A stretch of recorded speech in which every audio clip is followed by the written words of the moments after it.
সকাল সকাল যোগা করছো?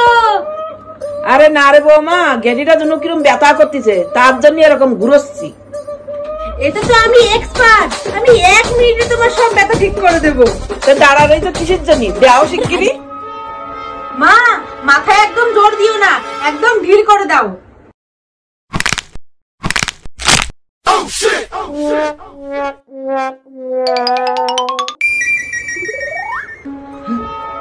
মামা, মা, মামা, মামা, মামা কেন? আমার মামা মরে গেল রে, আমার মরে গেল। কি হয়েছে মা? কি হয়েছে? কি হয়েছে? আমি কি করে বলবো, আমি তো এসে দেখি মরে রয়েছে। দেখে তো মনে হচ্ছে কেউ ঘাটটা মটকে দিয়েছে। তুমি কি করে জানলে ঘাটটা মটকে গেছে? আমি তো ঘাড় মটকার কথা কইনি। ये फंस गया सीएम।